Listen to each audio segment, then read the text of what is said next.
chronic illness will try to attack your confidence. You're already going to have your confidence attacked as a new clinician. You're already going to feel inadequate. You're already going to feel that you are absolutely just overwhelmed by the amount of things that you now are responsible for. It is really important to be grounded in why you joined this field. The fact that you were able to get through your training, and that says a lot, and how important it is for chronically ill folks to be in these positions. Welcome to Life as a Patient Doctor. I'm your host, Dr. Stephanie Moss, navigating life as a patient and a medical doctor. Walk alongside me as I reflect on the challenges and triumphs and lessons I've learned undergoing medical education with invisible disabilities. Join me as I interview other doctors, students, and healthcare workers on their own journeys.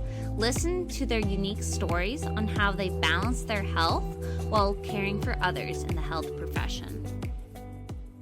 Welcome, everyone. Today, I am so excited to interview our guest, who is Kimether, who is a family nurse practitioner serving low-income, uninsured patients. Before her nursing career, she was a research consultant with a background in brain injury research, disability, and employment.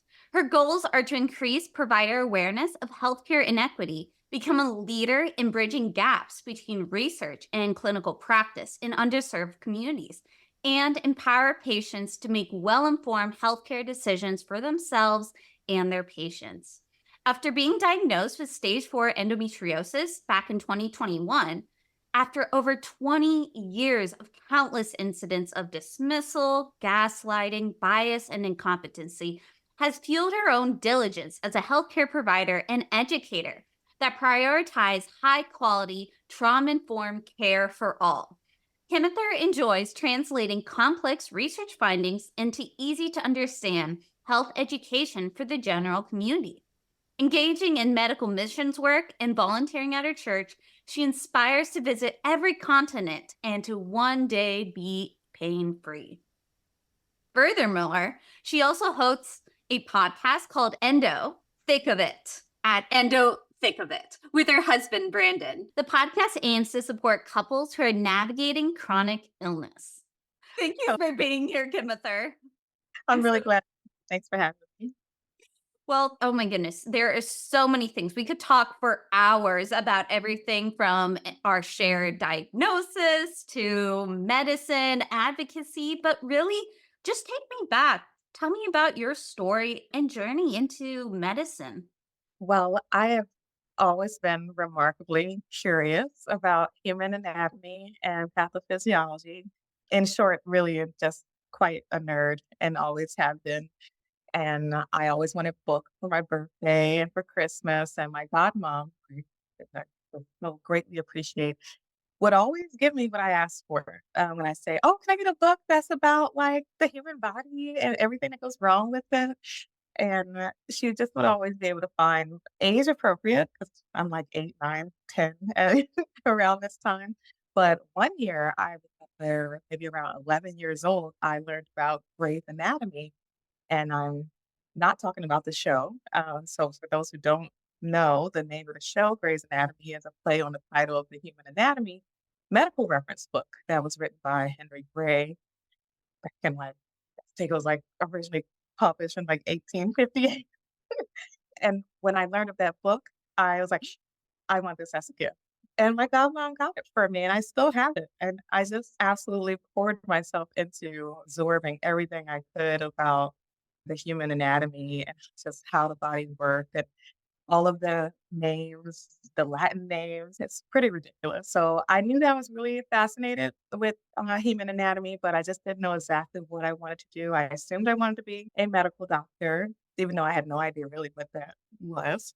So I initially was like, okay, I'm going to be a doctor, plus an astronaut and a firefighter and all the things that kids love. And as I finally got into college, I had the opportunity to study abroad for a public health program.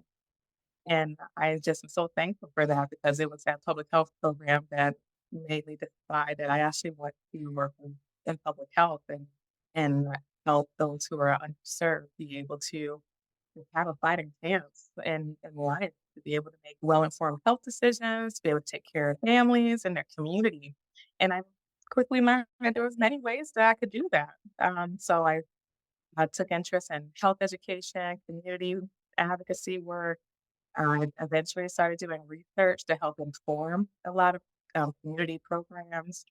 And then it probably took at least a good 10, 15 years of working professionally for me to finally just get the courage to bridge that background with some clinical training so that I could actually start helping people at an individual level specific to actual, like, health conditions and overall wellness. It took a while for me to decide to land on becoming a nurse and then a nurse practitioner.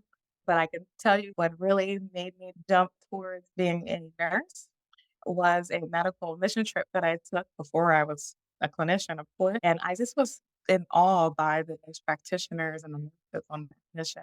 They just were amazing at how they were delivering this holistic, patient-centered, wonderful care with fantastic bedside manner, and it just really aligned with my public health background for sure. So I just kinda gravitated towards that, didn't look back. Wow, I'm in awe. What a unique but so purposeful and meaningful background coming from public health and seeing that you could do something to help others that are underserved and don't have the same resources and find that that's your passion and find a way to kind of incorporate all your previous passions. So you became a Definitely nurse. Yeah. a career that was like it took many experiences But for I sure to get here, but I think that's part of the beauty of it for sure. exactly. I love that because I like to talk about how journeys aren't linear. And I think you're showing how different things have influenced who you are today and then how you practice medicine. Absolutely, because each step certainly informs the kind of practitioner I am. I think it's absolutely priceless that I had my undergrad and master's in public health and had already done years of public health work in the community and then in research. I even as a new grad nurse practitioner, it kind of felt like I'd been doing this for 20 years already. And I just was tying in the actual like clinical component, which really does make me feel like my career feels complete. Yes. Oh my goodness. Yes. What about you said you traveled abroad? Were those like small time, like only a couple months, or how long did you spend in those trips? So my first trip was a summer because it was a study abroad program in Costa Rica, but it was specific to public health. Basically, we're going there, it's a group of us from our university to study the Costa Rica healthcare system. And not just in general, but we traveled throughout the country to see how are people interacting with the healthcare system in urban areas, rural areas, and the mountains and more rural sites. And it was so fascinating. That's really what opened my eyes to public health and what it was and how, depending on someone's geography, education, income, and the class system of their country, played such a huge role in how they were able to take full advantage of the healthcare system that was available to them. And Costa Rica actually had a pretty amazing healthcare system. But even with their public system being fairly well done at the time, it was still just really challenging for some individuals to be able to really take the best care of themselves because of access issues and other challenges. And I knew that that was also an issue here, but I had to really see it in that country to come back home and have my eyes open to seeing how it's just as prevalent here, those same challenges.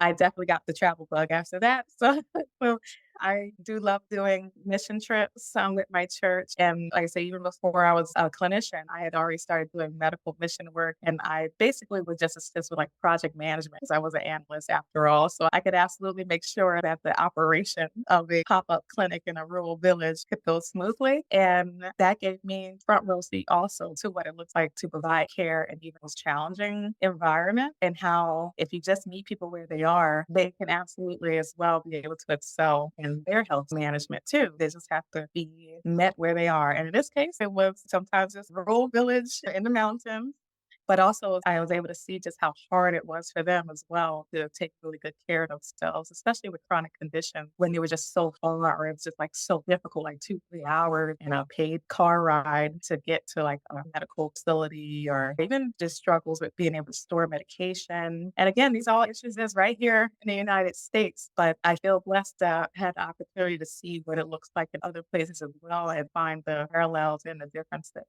Thank you so much for explaining that, especially the lessons that you learned. A lot of them I feel like are very transferable. You said to hear that a lot of people with chronic illness, there's so much that they have to take care of. How are they going to afford medications? Where to put medications? How to take medications? So many aspects that sometimes individuals who don't have those same healthcare experiences wouldn't know.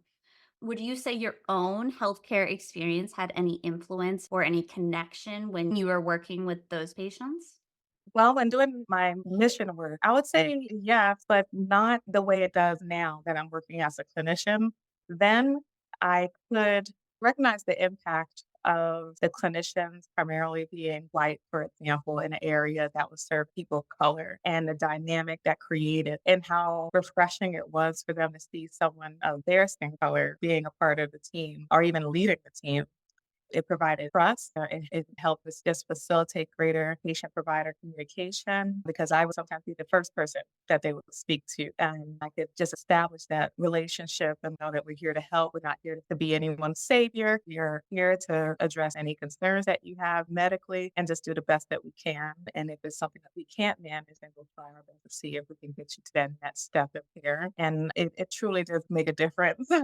Like but even with the language barrier, because I do not speak fluently any of the languages of places that I've been in, but it still spoke volume to them to see diversity within that team. And I used to think that I had no business going out of the country to serve when there was just so many problems here in the United States. But now looking back, I can see how my time serving overseas has absolutely just really enriched my abilities here in the States as well.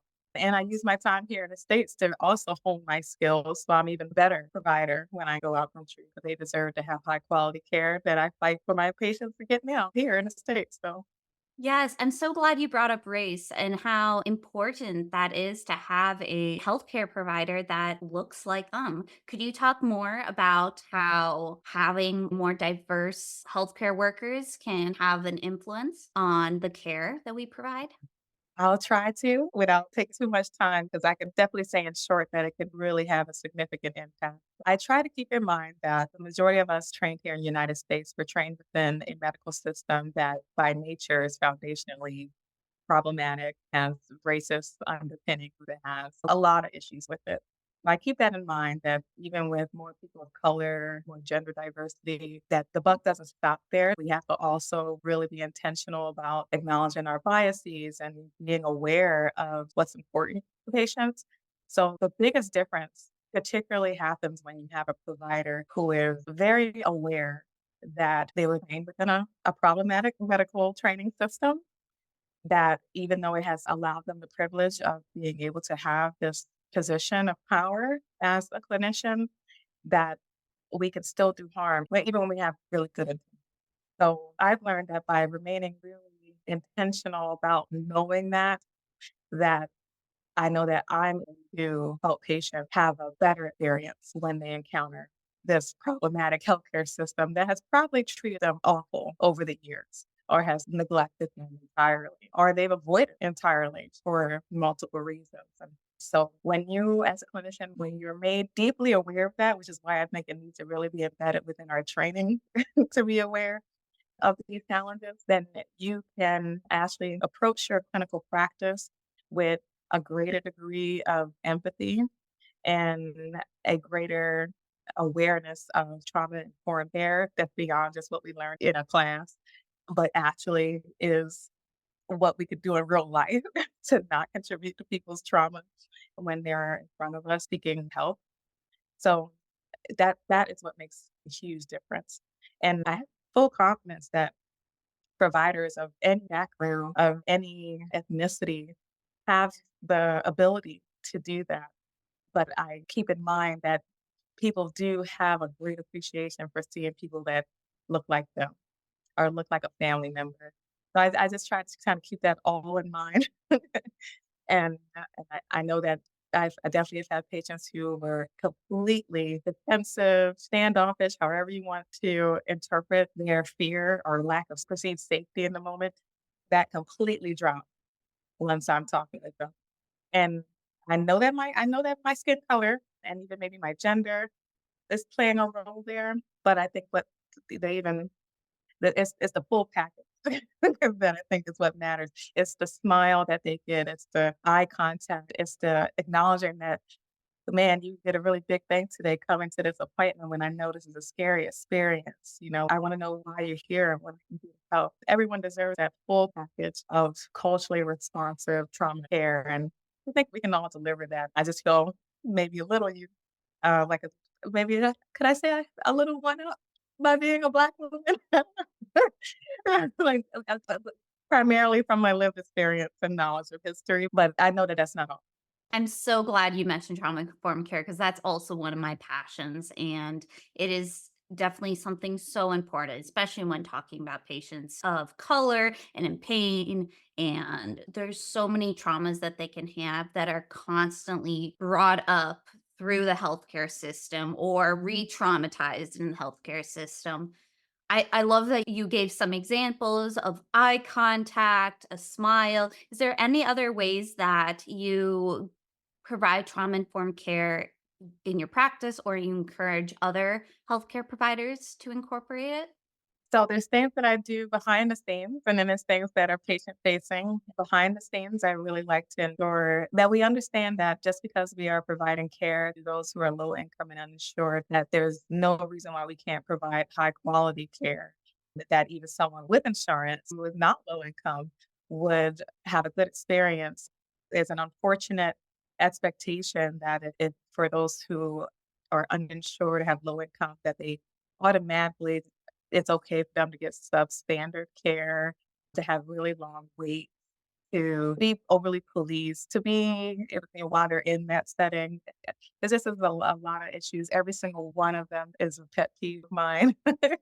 Like, because I just really, behind the scenes, ensure that what are we doing about patient flow, logistics, patient satisfaction, the patient experience? Are we doing what we would do if this was a private practice making $1 million, because we make no money. But and that's okay. We're not driven by that. Why not be just driven by ensuring that people are having a good experience and are walking out with the information that they need to make better health decisions or catching problems before they become emergencies. Like, that's how we get to measure success, and if that's the reason why I've chosen to work within these fields.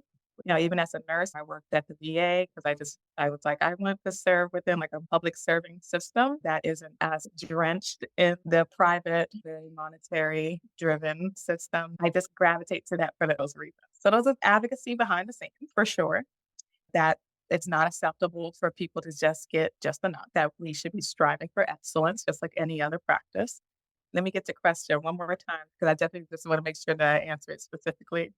I just want to hear your thoughts on trauma informed care because I'm very passionate about trauma informed care, but then everyone has kind of their own experience, their own thought process, and own way that they incorporate it. Yeah, So okay, you answered it really well on how, as administration, on that end, we should make sure that we're doing the best care for patients.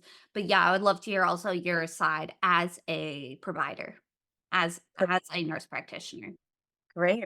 Alright, so, for patients, once it's just me and them in the room, that's all that matters, to me, and I make that really clear that they're my priority in that moment, and no matter how behind I am, they're going to get that time with me, that what their appointment's for, and a few things that I do to ensure that I am doing little to no harm or not contributing to their trauma is first and foremost welcoming them as a human being and recognizing their own humanity, asking how they're doing, how their family is doing, actually meaning it when you ask.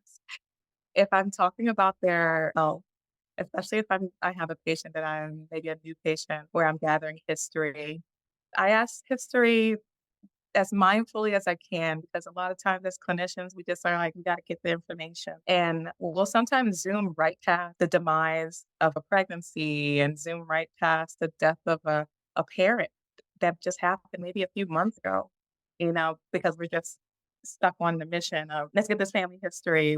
Well, how old were they when they died? Do you know what type of cancer it was? It doesn't take us much to literally take 5 seconds to actually listen to what they're saying while they're giving us that information. I also try not to ask information that I don't need, that literally can just be traumatic to have to answer. If I don't need that information to be able to provide the best care, then I don't need to ask it. I just give it. Same thing when it comes to physical exam. Like if I don't have to touch you, I won't touch you. If I don't have to do a pelvic exam, I won't do one. If I don't need you to be undressed in any capacity, I'm not gonna have you get undressed. So, I try my best to have all conversations fully clothed, sitting at the same level, especially when I'm meeting someone new who wants to have the first time they meet someone, they're naked wearing a paper gown. I also really try to ask questions because I see a lot of those aside female at birth patients at my job. And so if I'm doing any type of pelvic exams for whatever reason, we've had a conversation. So I already know if you have had traumatic gynecological experiences, if you're dealing with dyspareunia, if you're um even if you're like just really nervous because the last time you did a pelvic, it was way more uncomfortable than expected. I try to be very mindful of that and let them know that I'm also really big on just active informed consent and letting them know that that consent can be revoked at absolutely any time. So even if you gave me consent to do, say, a bimanual exam at any point in time, I see that you're uncomfortable or you want me to stop, or it even looks like you might want me to stop, we're just done. And patients need to know that they have a right, that when someone is touching their body, the clinician doesn't just give them free rein to do whatever they want to their body. And no one should be touching you without you knowing exactly what it is that they're about to do. And I know a lot of this comes from my own medical trauma and my own need for that as a patient, but it has been very helpful that my patients have been able to benefit from my really bad experience because I do that for every it's to me, that's just is a category of providing patients with dignity. Beautiful. Oh my goodness. I want you as my provider and I want to work with you cuz oh my goodness, I believe in everything that you just said and I want all clinicians to be able to hear what you just said and to take it to heart because it I think it would change medicine. It would change just Absolutely. the whole concept if we just see patients as human and treat them like you would treat another human. Oh my goodness. I Thank know, and I know it's not easy. I'm doing it, so I know it's not easy. I know that we are working within healthcare systems that really aren't built for it. Sometimes when you're within that type of system, sometimes the best that you can do is to refer to them by name and look them in the eye, to give them the dignity of knowing when you have the answers and when you don't. To give them the decency of letting it be okay to defer the physical exam portion and let this appointment just be about history because that's all you have time for because you want to be able to be well and thoughtful.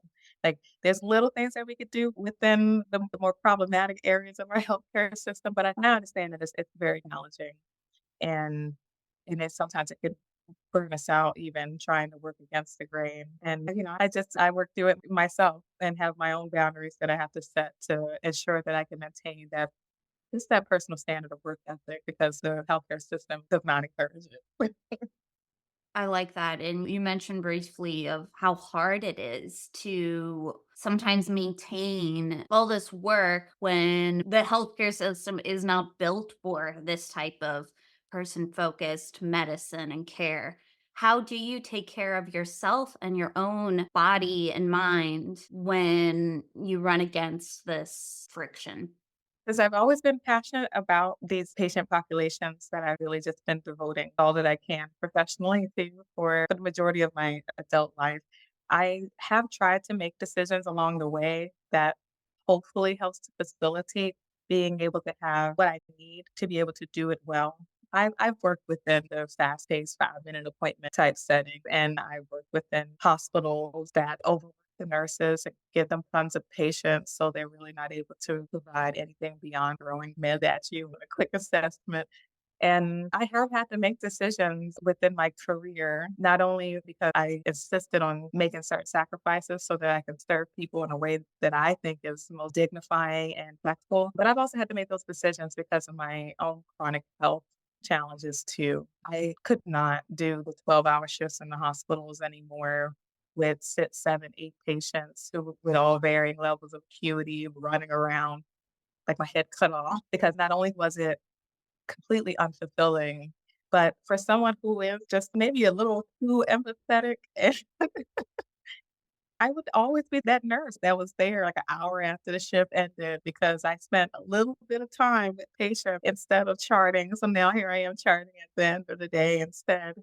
Or I was extra burnt out, like, because I gave a patient actually what they needed, which was, like, someone to actually listen to them and provide them a little extra care than what I really had the time to do. So, just my own moral had to make that change, but then I also physically, it was too much for me to keep up with that, especially if it wasn't fulfilling. A lot of us we can be completely burnt out, but just driven by us doing really meaningful work, but I wasn't getting that either way. The busy work schedule was not only exasperating my chronic illnesses, but it really just kept me often very depressed because you just saw up close and personal day in, day out everything wrong with the healthcare system. You see patients discharged too early, you see patient complications because of errors that are naturally going to happen when staff are overworked and patients aren't getting the care that they need. I just decided that there's too many reasons to not be a part of that machine and to find a place that not only prioritize those who are marginalized, but to really help keep them out of the emergency room and help them live healthy lives, but that also value the importance of having time with the patient. So the majority of my patients, English is not their native language, so I'm using an interpreter for 98% of my appointments. I have advocated very hard to have minimum 30-minute appointments so that time can be factored in for translation, for looking them in the eye, and being able to actually provide what I see as a quality healthcare appointment. And I don't get those decisions in big healthcare systems that really just care about the numbers. But in a smaller setting, I can say I want 45 minutes for a new patient, no less than 15 minutes for an acute visit, and 30 minutes for follow-ups, and have that be respected because as a clinician, I know what's best for my patients. I know what they need. And again, it's not being dictated by insurance because they're uninsured. So, and that helped too. And I was intentional about going in environments that were like that. I love that. You talked about so many things. You talked about just noticing your own boundaries and how your body is reacting, and also what is most meaningful. What can you do where you find meaning, but then you're also taking care of your own health and being able to have that balance. So, thank you so much for sharing those tidbits and sharing your vulnerability and struggle because a lot of people, including myself, very much understand and appreciate it. I'm personally most concerned with going into residency and in 24-hour shifts. I specifically was looking for residencies that didn't require 24-hour shifts, and even that do. I know that you can request accommodations to not have to do those 24-hour shifts. As we close off, because we could talk forever, do you have any advice or pearls of wisdom for other healthcare providers, future clinicians, or even current clinicians that have health conditions or disabilities? Sure. I definitely have learned some lessons along the way. School was a little bit challenging because I still didn't know that I had endometriosis. I didn't quite know why my health was just spiraling down during grad school. I assumed that I'm just stressed or this is just normal and I have to work with it. But even with those limitations, I did make the decision at one point to drop down to part time, for example. Hard decision to make because you just want to be done. You just want to, and you want to stay along with your cohort. But I needed that. There was just a point in time that at the same time that I went part time at work, went part time at school as well. And I was later able to go back to full time and finish out school a little bit behind my original cohort, but I had a great group that we still stayed in touch. And honestly, it ended up really being helpful because they had already been through some of the things, they were ahead a semester or two. So they actually were able to mentor me as I ventured into those final semesters and residency training experiences. I also really wanted to have a say of where I was going for clinical training. Obviously, some programs, you just go where they tell you. And I knew that that might mean long drives that would be really hard on my chronic pain issues, potentially really long shifts. But I did choose a school that I knew that though it's a risk, I would be responsible for finding my clinical assignments, my preceptors, and I leaned really on my professional background and connections and networking abilities and, ability to just shine and say, I'm a wonderful student that already have the background in public health. I would be a wonderful temporary addition to your team. So by having the ability to choose and decide where I was going, that did help me find places that provided what I needed, like no longer than 8-hour shifts and availability on the weekends so I could balance class and clinicals, no overnights, things like that. And it was worth it. It's a risk because it can be very hard. And COVID did happen during this time. So it became exponentially harder to be able to find those assignments, but it all worked out. Once I actually started working, I did have excision surgery right after becoming a nurse practitioner in hopes that I'll be able to work full time after this. And that just wasn't the case. So another piece of advice would be to one, have grace for yourself if you're not able to work in the capacity that you originally intended. I fully intended on as soon as I finished school, I'll take a month vacation and just hit the ground running, working as a nurse practitioner for a busy safety net clinic somewhere, probably out of DC or Baltimore or a major city in the area. But when my health did not really allow for that, even several months after a decision, I had to make some really strong decisions about how should I move forward then. And for me, it meant that I did disclose my health condition during my interview. For example, I waited to the end, not every interview, but the ones that were like, this was a really good interview. Yeah, that's the ones I was like, I'm not sure I want to work here anyway. I'm not, I didn't bother. But for me, select interviews that I felt were really good interviews. I did at the end, after I already knew that I sold them on my awesomeness, that I do have a chronic condition. Most of the time, I was being interviewed by a clinician. If it was HR, I didn't go into detail. But if it was a clinician, I could tell them that I have endometriosis and I am very excited to get back to work. But in order to give my all to my patients when I'm in clinic, I'm going to need to work part-time. And so I hope that that will be okay since I thought that the position was part-time or full-time. And for this position, that transparency worked out and they were able to provide that as well as some accommodation requests that I wanted as well when I first started. It's hard to know when to do that. You really do have to have that gut feeling and even when to do it once you're already working. So even if you don't choose to disclose in the beginning, don't feel bad if you end up feeling a need to disclose sometime later in your employment, especially if there are new accommodation requests that are needed or if you have a change in condition. The last one that I'll share is chronic illness will try to attack your confidence. You're already going to have your confidence attacked as a new clinician. You're already going to feel inadequate. You're already going to feel that you are absolutely just overwhelmed by the amount of things that you now are responsible for. It is really important to be grounded in why you joined this field. The fact that you weren't able to get through your training, and that says a lot, and how important it is for chronically ill folks to be in these positions. The healthcare system is obviously full of people who will have chronic illness. Many of us choose to completely compartmentalize and decide to, at work, I'm just a doctor, I'm just a nurse practitioner. Who I am as a patient, no, like that can't enter this space because I don't want anyone to see me as weak or whatever. I've chosen to fully embrace being a patient and a clinician, and I'm both 24/7. And that has been empowering for me, it's been freeing for me, so it's something that I want people to consider. It's not for everyone, but it is something that I want people to consider, that I am a better clinician because I show up as a patient who's a clinician. I show up as someone who is dealing with their own health issues, and when I'm with my patient, of course, I'm centering their health experience, my experience, and helps ensure that they get the best care. They're going to get the care that I think every person deserves. They're going to get someone who understands what 10 out of 10 pain on a regular basis feels like. They're going to get someone who is not going to dismiss their pain or dismiss their symptom.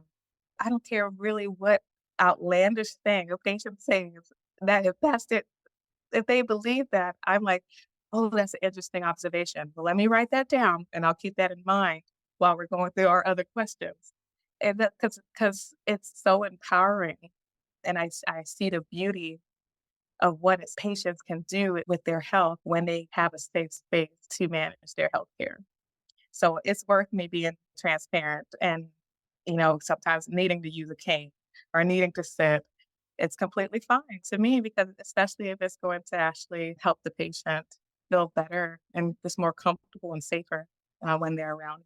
Oh my goodness, you are a full patient clinician. That's why, like that is why you're here, and that is those I want those experiences to shine. I love that you said all that because it's so true. You're not the only one. People are human.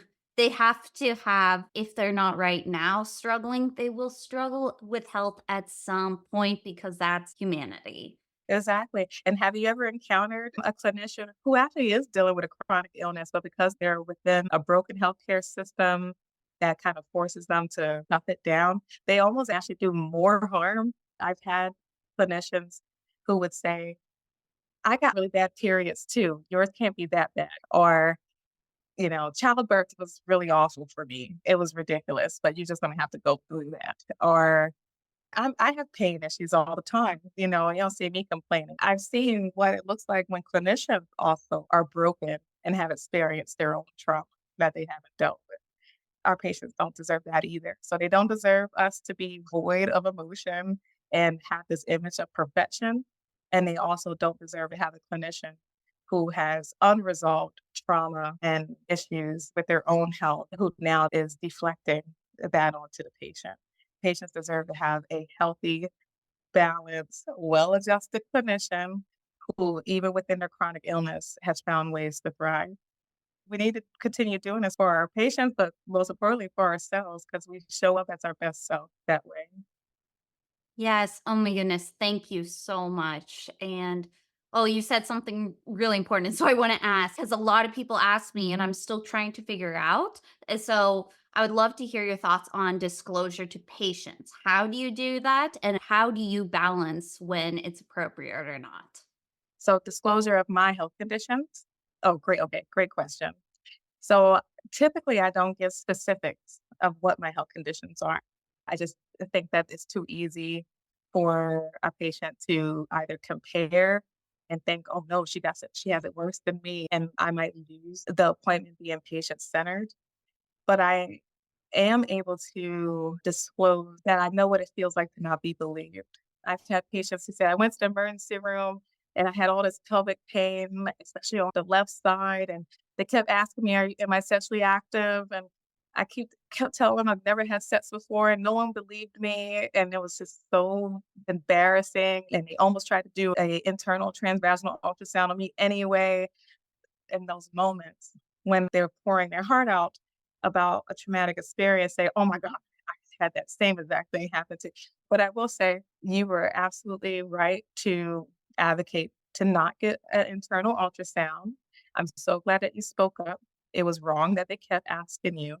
Unfortunately, I've experienced that even too, and it's unacceptable. So I only will disclose just enough to validate, but that's, for me, has worked well.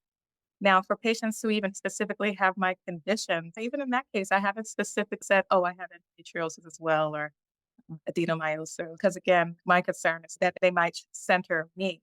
and I don't need my patient to feel like they now have to take care of me, you know? Therapists will speak really well about the importance of, even if you disclose, but disclosing in a way that still is patient-centered, and being mindful that depending on what you disclose, you do risk losing that patient-centered experience for them.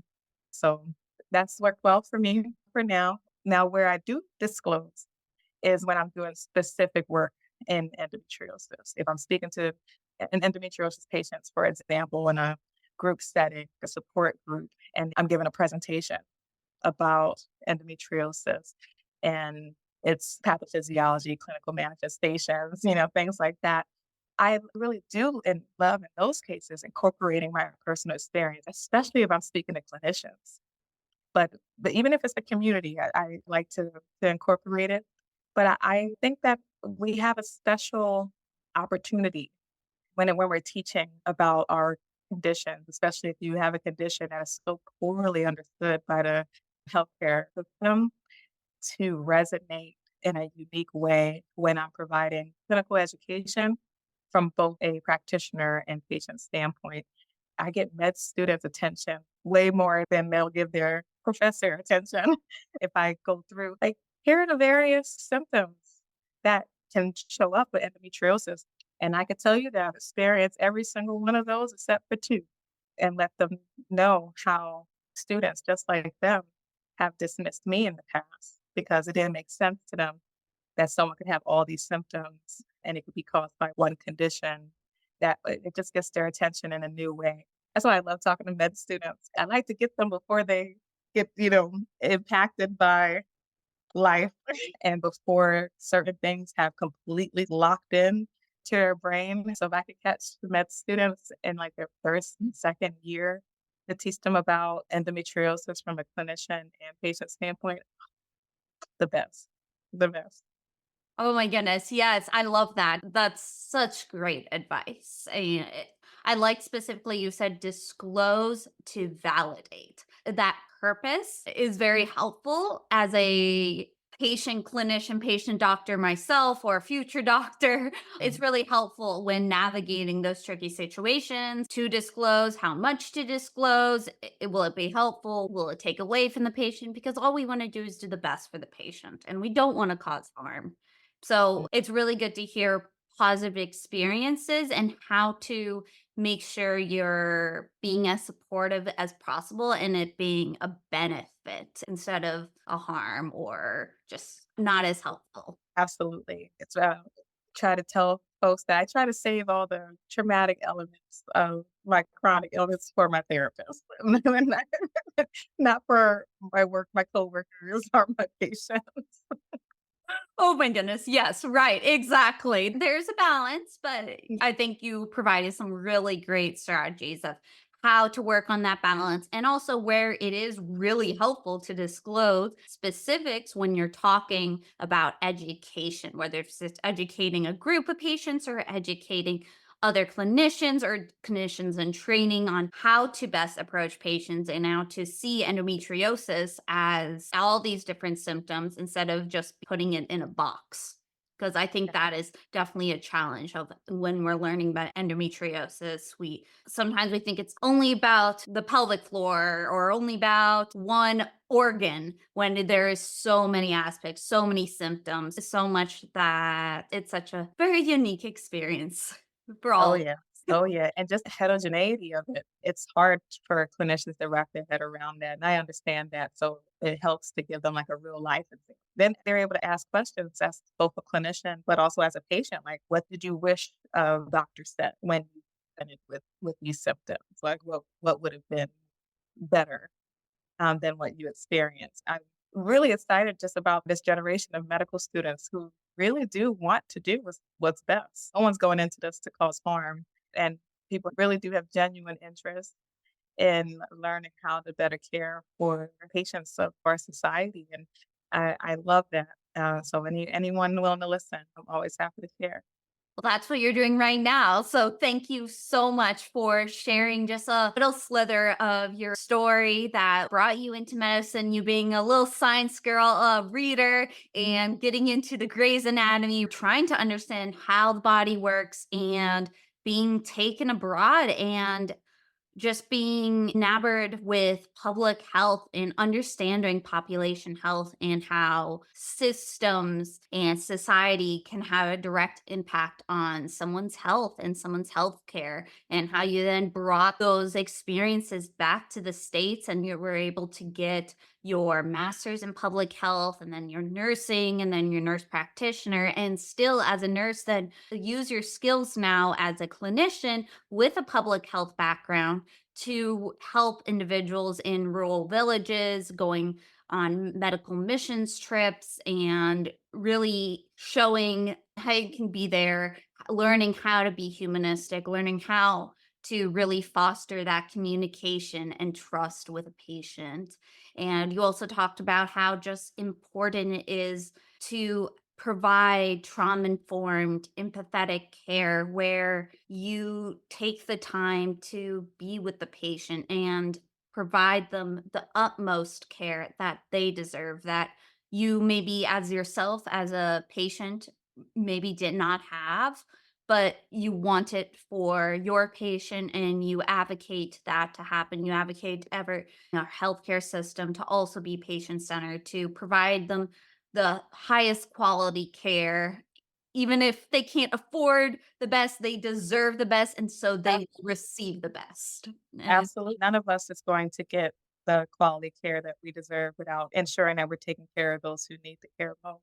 I agree with you, and I'm so glad you were also able to give us a little bit of your own patient experience and be able to share how that impacted you as a patient clinician, because that's what this podcast is all about, is showing how people can be in that duality of being a person and also a healthcare provider, and how they don't have to be separate, but there's a huge benefit to be both, a benefit for the patient and benefit for the healthcare system when we can now have experiences to share to help the next generation of clinicians. So thank you, Kimether, so much for being here today and sharing your very unique and heartfelt story.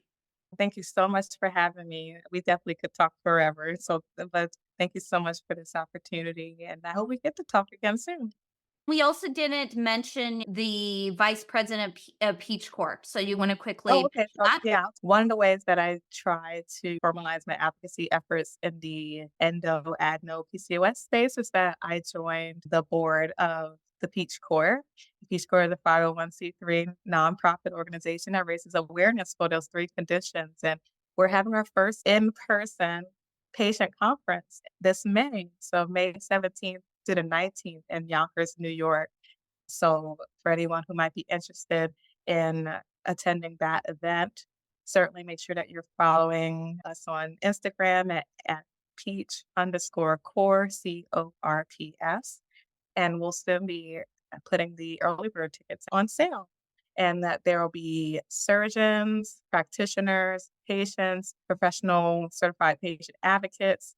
It's going to be a wonderful time. Really excited about that. And I'll be doing a good amount of facilitating and moderating, and also just hoping that everyone is having a fun time while getting all of this great knowledge. So I hope you can make it. You're certainly welcome to come. Yeah, thank you. I was just pulling up my calendar. I was like, okay, what day? I'll make sure to include Peach Corps down below in that information. Cause yeah, that sounds awesome. What is with New York? All these places are in New York City. What about No, Chicago? I know. Believe me, I was looking there too. Because I think one of the conditions, I think maybe PCOS or POTS are having their annual conference in Chicago this year. I can get back to you on Hmm. which I will look at my calendar because that sounds amazing. So thank you so much for sharing both those organizations, and I'll include those down below. I know we said at the beginning your podcast, but you want to quickly shout out your podcast and your social sure. media and how people can get in contact with you? So people can probably reach me best at my Instagram. It's at the rebellious uterus. And you can also hear from my husband, Brandon, and I in our podcast called Endo Thick of It. It's a podcast that is aimed to really to provide support and information for couples who are navigating chronic illness. It's something that we decided to create because it was what we were looking for. And when we didn't see it existed, we decided to create that. Also, Endo Black is another organization that I volunteer with in Maryland. They raise awareness of the impact of endometriosis on African Americans. And my work with them is where I get those opportunities to educate the community and clinicians and medical students about endometriosis and how it impacts the Black community and the history as well of endometriosis in the Black community. And it's definitely something I'm really passionate about. Those are two great resources. And I know I have the endo thick of it on my website, medpsychmoss.com. I have a section for endometriosis and then a section of for all the podcasts that have to do with endometriosis. So I know I have that one, but I'll make sure to add in because I have another section that says websites and different support groups. I'll make sure to add in Endo Black on that resource Great. list. So thank Awesome. you so much for stating those, and I'll also state and also include them below for everyone. So thank you everyone so much for joining. If this is the first time you listen to this podcast, thank you so much for sticking through and listening. And I hope you can subscribe wherever you're listening to your podcast. That way you know when the next one is available and you can see what all the other amazing patient clinicians and patient healthcare providers that exist and are sharing their journey in this dual role. So thank you all so much. You can find me on social media at medpsychmoss, and like I said, my website medpsychmoss.com, where I share my journey in blog form and on video podcast form. So thank you all so much, and thank you to my amazing guest, Kimether. Thank you for being here today.